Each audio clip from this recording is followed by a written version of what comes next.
If you want to discover the secrets of what elite entrepreneurs and marketers did to achieve the next level of success, then this channel is definitely for you. Hey, I'm Daniel Das, and I'm the coach and founder of Voice Warriors, and I just want to thank you for clicking on this video. Voice Warriors Radio is where we interview these experts about their secret frameworks, strategies, tips, and how we can implement it right away in our lives and business. So stay tuned till the end of this video because I have an awesome gift that I would like to give to you. Enjoy, and I'll see you in a bit. Dude, she is someone that has the greatest charisma that I've ever came across, right? She coaches entrepreneurs to make the audience notice you, right?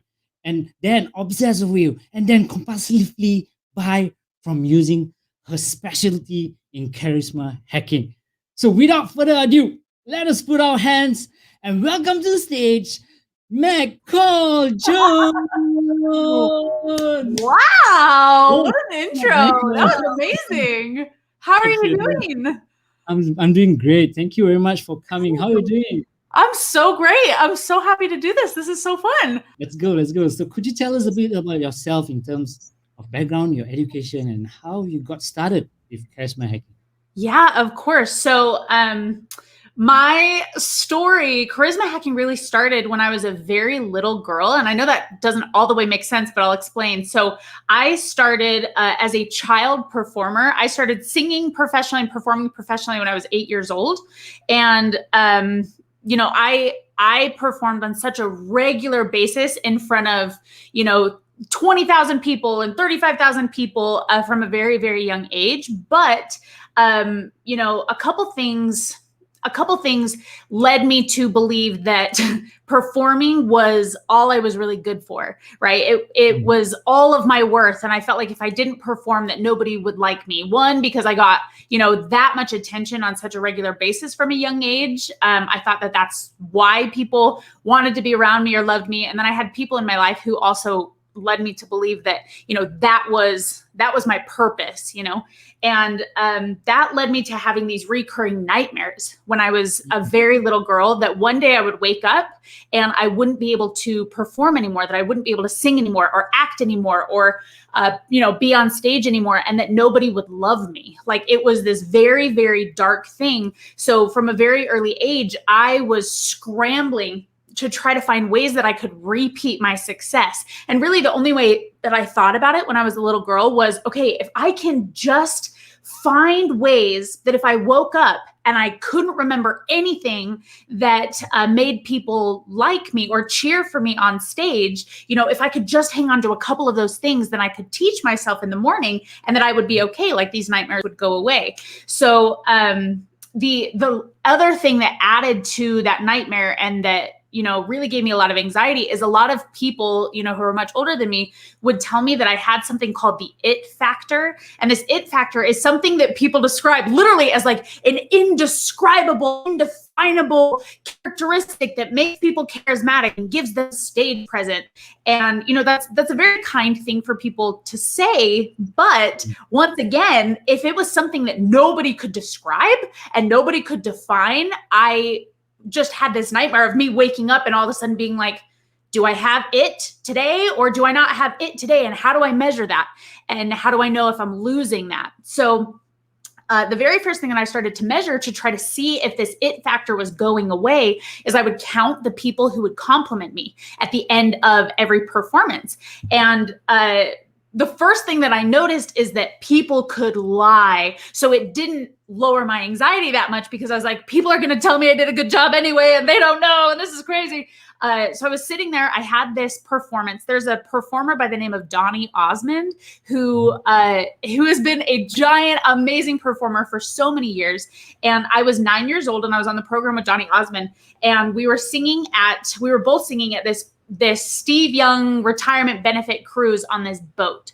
And Donnie had songs throughout the evening. He was like the headliner. And I had this one song while people were eating dinner. So I was backstage and I was having kind of this ritualistic panic attack. I was really, freaking out and trying to pretend like I wasn't nervous, when all of a sudden I heard this audience reacting in a way that I never had, right? I was used to going out on stage and people clapping and kind of going like, "Aw," because I was 9, but they were laughing and they were like interacting and they were saying things, and I just had never heard an audience do that before. So I peeked out behind this little room divider that they had as a backstage area, and I watched what I can only describe as like the best performance that I had ever seen. He was natural. He was just on fire, and I really became very envious. And my little smug 9-year-old brain thought I could do that. He's only doing this with his hands, this with his face, this with his voice, this with his body. And I started to make this checklist of how I was going to steal Donnie's things on stage, and this audience was going to love me just as much as they loved him. And instead of panicking backstage, I just started putting these things together, and then I went on stage and I just did those things, and the audience reacted in the same way and they cheered. And then when I got off stage, instead of counting the people who would compliment me and making it all them focused, I just went through this checklist. And all of a sudden I realized that if I woke up the next day, right, Donnie had it, right? People would tell Donnie that he had it. If I woke up the next day and this nightmare came true where I wasn't able to sing or perform or do any of these things, I could repeat this checklist and the audience would still love me and it would be totally fine. So this was this first checklist that I had ever created, where I saw that charisma and the it factor and stage presence and all of these things that people thought you're either born with or you're not, or you either have it or you don't. It just wasn't true. All of a sudden it became kind of this science. So as a very nerdy little girl, I started to apply this to every area of my life. When I would go to singing teachers or voice teachers and they all had different techniques, when I would go to one and use a different person's technique, they would get frustrated with me and be like, "Oh my gosh, that's not what we practiced." And I would just get so discouraged until I realized each one of them just had a different checklist. And with directors on acting jobs, each one of them just had a different checklist with different roles, different audience sizes. Every single thing that I went to, I could create a different checklist for. And then at the end of it, I could repeat that checklist and I would be fine, right? All of a sudden, I had perfected this art of being in front of people. And I did this for so many years.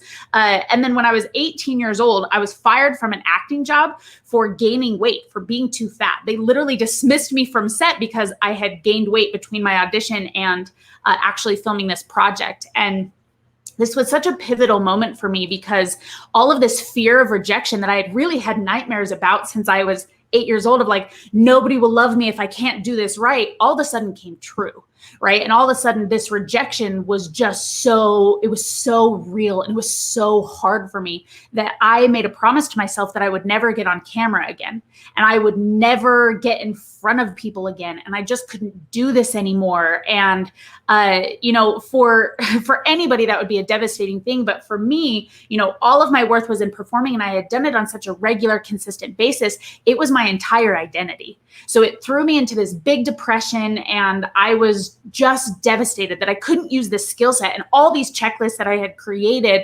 anymore. And within a couple of years, I had somebody come to me and ask me if I would help them with an audition. They're like, "You used to do this kind of stuff. Like, could you help me do this?" And once again, it kind of gave me anxiety because I was like, I don't want to be in charge. I don't want to be in charge. But I agreed under one condition: if we could do a before after video so that I could see if I was actually making a difference. So we did this before after video and it worked, which led me to my whole first business, which was, 7.5 years. It was called Voice Lesson Bootcamp, of me training people on every checklist I had created and having before after video proof, hundreds and hundreds and hundreds of before after video proof of proving these frameworks for other people, but these were entertainers. And then last year, this is kind of the end of the story. I went to Funnel Hacking Live. As a civilian, I like to say, I was not a funnel hacker at this point. I just went to see Catherine speak, right? I knew it was a big deal for her. I went to see her speak. This business that I was running was going very well. I had no intentions of ever changing it.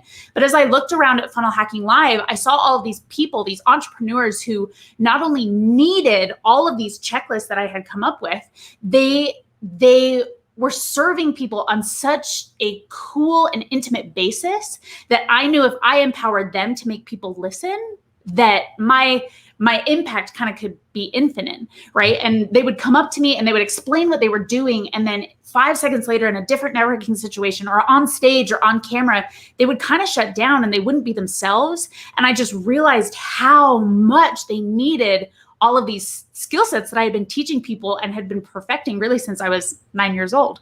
So I got home, I created Charisma Hacking, and I've been working with entrepreneurs. I work with coaches, and we solve 2 problems for them. The first one is people don't watch my videos, and the second one is people watch my videos but they don't buy. So I've been able to take all of these frameworks and checklists that I've created and really compile them into this, content that converts kind of system that lets people be themselves and be charismatic and make people listen. And yeah, so it's kind of a long story, but that's how I created Charisma Hacking. It started a really long time ago.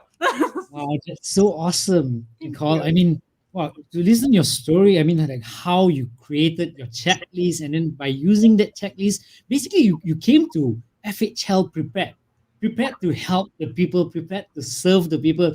And right now, even Russell Brunson mentioned you so many times, McCall, her charisma, I think, so awesome. And I'm like, who's McCall? Who's McCall? I need to give her. She's so awesome, right? And yeah, I mean, this is one question that follows up from here. How do you cultivate that energy each time?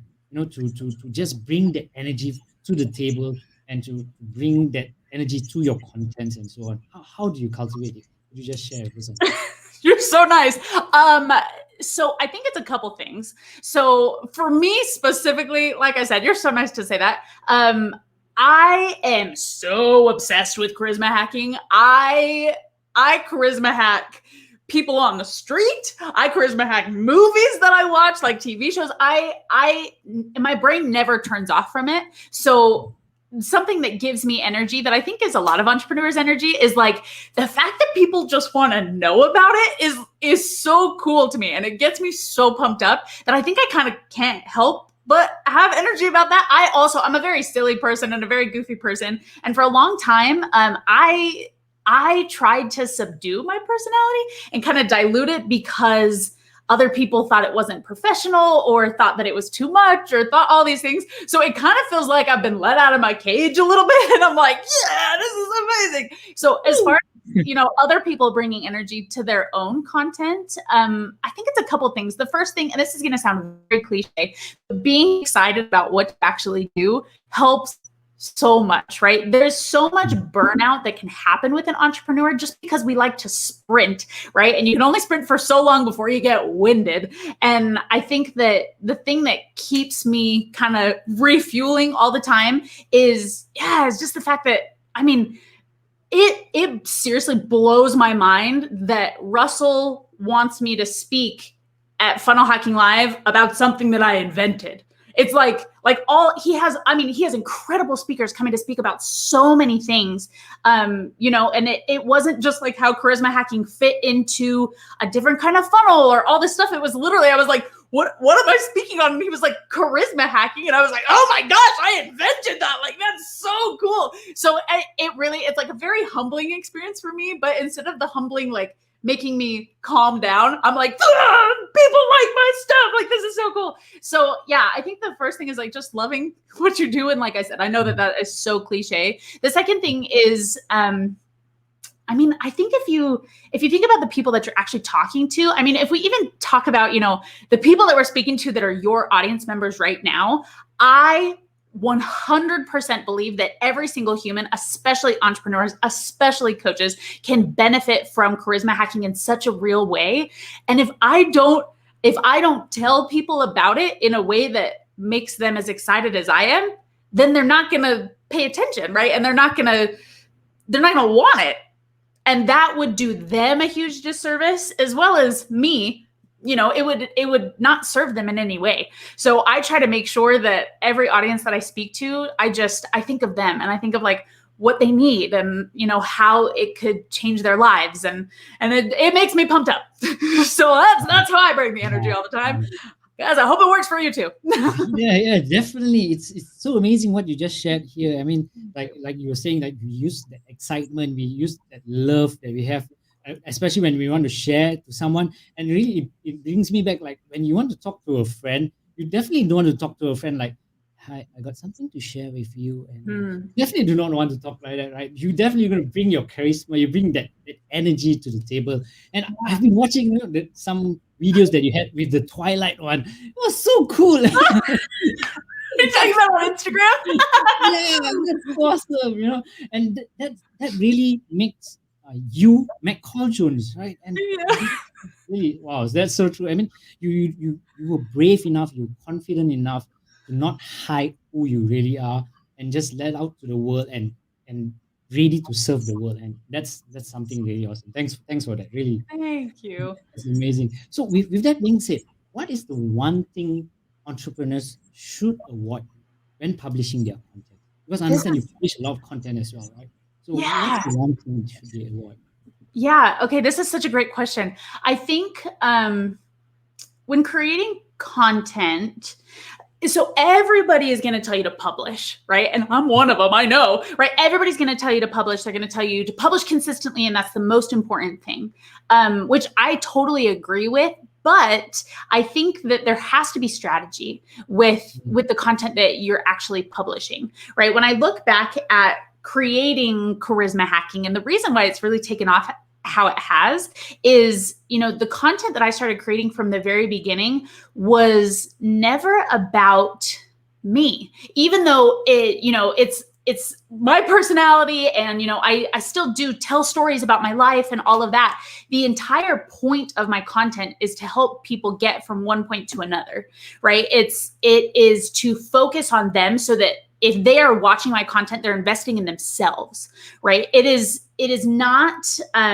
you can't assume that somebody will watch your content to invest in you first, right? If you think that, a lot of people will get on, Facebook Lives, or they'll do these things and they'll just tell these random stories. And I understand that they're just trying to get comfortable in front of the camera, but just, through different repetition, that's going to come anyway, right? You should always start creating content with your audience in mind, starting with random things and then wondering why you don't get views, why you don't get comments, why you don't get all of these things.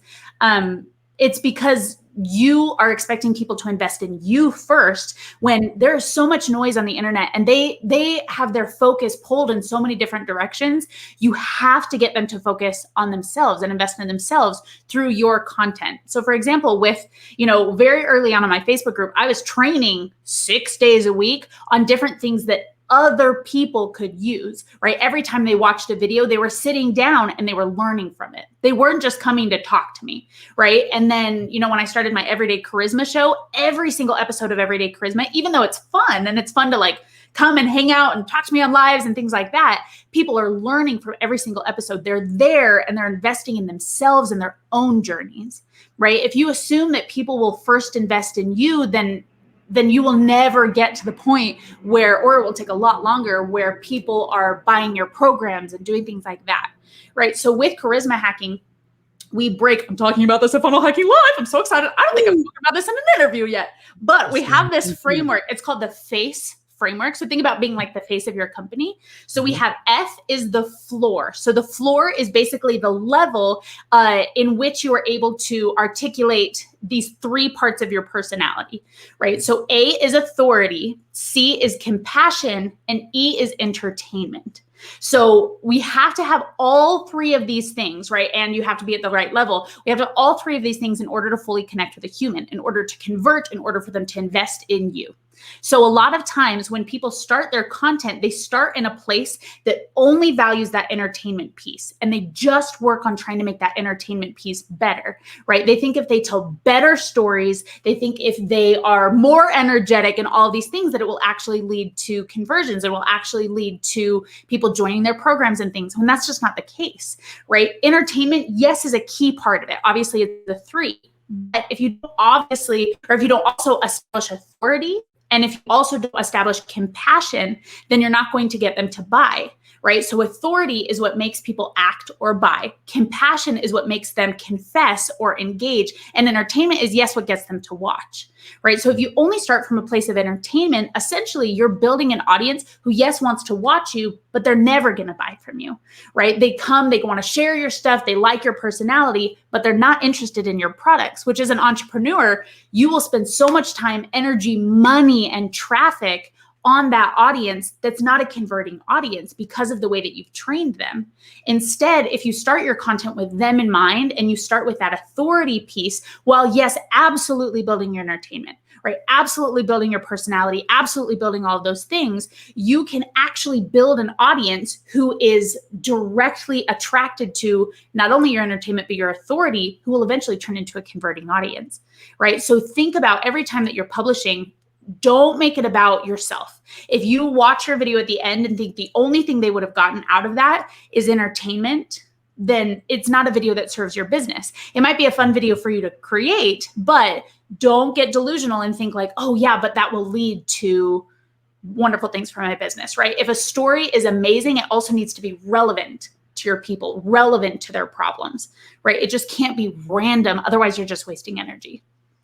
Wow, that's so true. Golden nuggets right there. Thank you very much. So guys, if you guys are listening, I hope you guys are taking notes because I am, because those are really golden nuggets. The face. Thank you. That's so straight, that's so direct. And that's really one cool trick that I feel that could really help someone to catapult their publishing from where they are starting off to where you're at, basically, right? You're using this whole trick or tips or your framework basically to bring your publishing to the next level, and that's such an awesome thing, McCall. So Thank you. if you had to start all over again with today's publishing in today's world with today's tool and all those time constraint other factors, what would you do differently? Would you change anything or would you speed up some things? What would you do? Oh my gosh, such a great question. So, I would say with the very beginning of charisma hacking, the first thing that I thought, so I got back from Funnel Hacking Live and I was on fire, right? Everybody that goes to Funnel Hacking Live is going to experience this. There's nothing like it, right? You just come home and you just feel like you're on fire everywhere. And, you know, like I said, I had this lifetime of knowledge about this subject, right? I was a true expert at all things being in front of people, singing, acting, voiceover, right? I could be in front of any sort of audience in any sort of way. So I thought at the very beginning, all the stuff that I know, how can I package that? Right. And what has happened over the last year and a half, that's been a really cool process. My expertise, yeah, it's deepened from coaching entrepreneurs and like taking slight different things and, you know, adjusting my frameworks and things like that. But really the main thing that's changed is what's called the product market fit, right? It's what do I know that my people need, and not giving them more than they need, because then it's distracting. So if I had to start over, and I talk about this a lot because I help my clients a lot with this. You know, most of my clients that come to me, it's not that they are necessarily uncomfortable on video. Some of them are, right? Some of them have these awesome businesses and they're like, I just have to get online. But a lot of them are actually in the place where, you know, if you come back to those two problems that we fix of people don't watch my videos or people watch my videos, but they don't buy, they're in that second group, right? And they're like, listen, I'm so likable. Why don't people like my stuff, right? So what I tell them to do is the same thing that I would have done back then. And it's literally go through kind of this content strategy piece first. And yeah, I mean, publishing on a consistent basis, you know, I did all of those things and I really like my publishing journey. I thought it was awesome. But anybody that's starting over, instead of just thinking what you know, think, what do I know that my people need? And instead of guessing, just ask them, right? Market research is the most valuable tool that you can use when creating content and when doing all of these things, right? The other thing I would say, I feel very lucky that at the beginning of charisma hacking, you know, I had to sit myself down because remember, I made that promise to myself that I would never be on video again. And then I spent 7-8 years literally being backstage and not being the face of my company. So when it came time for me to actually be the face of my company, it totally freaked me out. And I had to like sit down and have this talk with myself that I knew if I was going to do this, I had to be myself because it would just crush my soul. And it would not be sustainable if I wasn't. So from the very beginning of charisma hacking, I was myself 100% of the time, which was great. But even at the beginning of charisma hacking, I let people that didn't like me kind of hurt my feelings, right? Or weren't drawn to me kind of hurt my feelings. But now with the way that I define charisma is that there's a voice for every audience and an audience for every voice. And some of those audiences don't cross over, right? People who are attracted to Daniel might not be attracted to McCall, and people who are attracted to McCall might not be attracted to Daniel. And that's okay, right? And just telling myself back then of like, listen, if people don't like you and if they're not your people, that's okay. Just move on. They'll be for somebody else. It doesn't matter, right? So it's making sure that you are giving people, you know, exactly what they need, kind of starting with that content strategy piece. And then it's saying, you know what, you have to be yourself 100% of the time, because then you'll attract the right people who will actually be higher value customers, right? Who you'll be able to impact even more. And then the more you publish, the more they're going to want to get to know you, the more they're going to want to invest in you, the human, and not only your solution.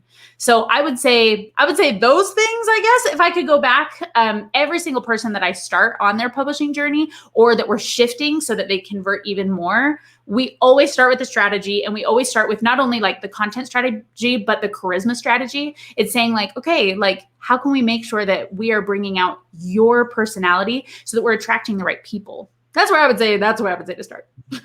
Awesome. That's really solid, McCall, what you just shared just now. And I understand that a lot of entrepreneurs, not all entrepreneurs, but some entrepreneurs, they are so worried that another entrepreneur is going to steal their audience, their people.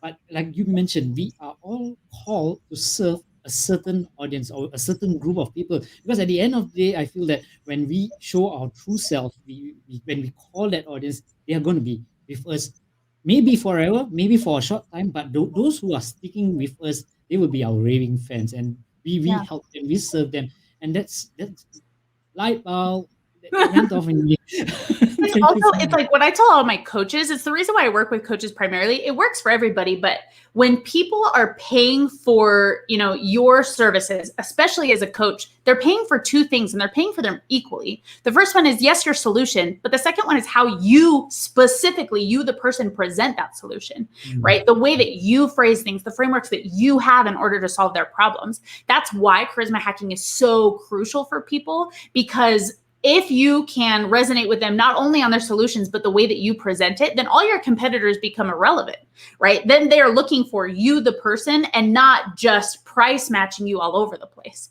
right? It's your personality, the way that you phrase things, the experiences that you've been through that will resonate with them the most, right? So yes, your solutions are so important, but the way that you present the solutions are just as important, if not more important, because that's what's going to make people make the decision to stay with you, right? So if you're not being yourself, I tell people this all the time, you are building an audience for a person who doesn't exist. And like, as soon as you are yourself, the entire audience that you've built around this fake persona, or, you know, the person that's not yourself, they'll leave, because the fake person is the person that they invested in, right? You are not creating a long-term business strategy if you are being something other than your personal best. If you're trying to be somebody that you're not, it's not going to serve your business at all. Does that make sense? This makes so much sense, guys. And what you need is charisma hacking. There you go, guys. Charisma hacking, yes. So before I end the show with the last question, maybe could you just share with us your awesome link, which is the charismahacking.com. What and how do people come and connect with you, and what's this website all about? Could you just share with us on that? Yeah. Oh my gosh. Yeah. Thanks so much. So like I said, I work with coaches, and we solve two problems for coaches. The first one is people don't watch my videos. The second one is people watch my videos, but they don't buy, right? This looks different for a lot of different people. With all of my coaching packages, with everything that we're developing, it really goes into making sure that people are focusing on their specific charisma, how it speaks to their specific audience, and the ability to move that audience to action, so that they're not just entertaining and they're not just watching them and sharing their videos, but they're actually acting on their call to actions. They're actually buying from there. They're actually doing the things, you know, doing their homework or watching the next video or finishing their courses or whatever that needs to be, right? Whatever actions you need to move people to. Charisma hacking is really the key to that, right? It's being able to communicate with people in a way that makes them listen, makes them confess their pain and relate to you, and then absolutely makes them act in whatever way that you want. So charismahacking.com, you guys, you can connect with me on any of the social platforms. I love talking to people. I love connecting with people. We can totally be friends. And then charismahacking.com if you're interested at all. Yes. Go ahead, guys. We all need charisma hacking. Awesome. So one final one. What final thoughts do you have to help motivate the audience to get started, take their publishing to the next level like you have done? Oh my gosh, such a great question. I would say, yeah, I know it sounds so cliche, but you got to be yourself. It really is. It's one of those things, you guys, that be yourself on a consistent basis. Practice in your phone camera roll. Don't stop publishing. Find ways to publish that are so easy for you. It's called low energy content, to make sure that you can be consistent with it. And don't let people discourage you if they're not your people, right? People who reveal themselves to not be your people. I literally had somebody, I charisma hacked somebody one time, and they have a completely different personality than me. And all the people I charisma hack on my show, they're awesome, and they share their episodes with their audiences. And my audience, when I charisma hacked this person, was like, oh yeah, this is awesome. But like I said, he had a completely different personality to me, super subdued. And his audience literally commented on it. Some people liked it, but there was one comment that was like, is she on cocaine? And I was like, what? It's one of those things that it was a beautiful experience for me. You know, if it would have happened really, really early on with charisma hacking, it probably would have offended me and it would have hurt my feelings. But seeing that, it was so cool because I saw that they weren't in his community for me. They were in it for him, right? They were drawn to his personality, and mine actually didn't resonate with them, which is fantastic, right? The definition of charisma is being able to have strangers trust you, and those who know you become aggressively devoted to you, right? It's not energy specific. It's not extrovert or introvert specific. It's literally being able to be emotionally accurate with people. So making sure that you are consistently yourself means that people can invest in somebody who's consistent and predictable, and that's what they want, right? So making sure that you are not trying on just different personalities. You know, the whole concept of find your voice is not finding your voice. It's not trying on different people to see which one fits. It's seeing who you are at your very core when you are being the very best version of yourself, and then just making sure that that is accurate all the time. So it's making sure, find that and be true to that all the time, and people will come to you. You will find the right people and they will be drawn to you. Oh, that's so awesome. Mic drop. Boom. Thank you so much, McCall. Hey, Daniel here again, and I just want to thank you for watching this video. And like I promised, I would like to give you an awesome gift. But before that, did you know the fastest way to reach the next level in your online business is not by cracking your head for ideas, going live every day on social media and all that? The fastest way we discovered is by interviewing experts that are in the niche that you're in. What I mean by that? Have you heard of this phrase where your network is your net worth? I'm sure you did. But if you have not, hear me out for a second. The real question is, how do we connect with these elite entrepreneurs and marketers? It took me a while to understand this, but with a lot of researching and studying, I finally discovered that most of them have this one pattern in common. Most of them started their entrepreneurship journey by asking or interviewing experts before they became one. And that's why having an interview show is so powerful. It does not only connect you with these experts, but it also builds your authority, trust, and credibility with your audience. And they will be willing to buy your offer without hard selling. Amazing, right? So here is my awesome gift to you. If you're looking to connect with your dream experts with a powerful interview show, I have this special short training that will help you with all the strategies that you need to launch one. All you have to do is click the link in the description, and that will direct you to my free group where the free training is. Over there, you'll be able to connect with me and ask me any questions that you have, and also join me in live interview session that is ongoing every single month. You will be able to find other free trainings that are in there that will help you in your entrepreneurship journey as well. Hope you enjoy it, and I can't wait to see you in there. Once again, thank you so much. Till the next one, I'm Daniel Das, signing out. Goodbye for now.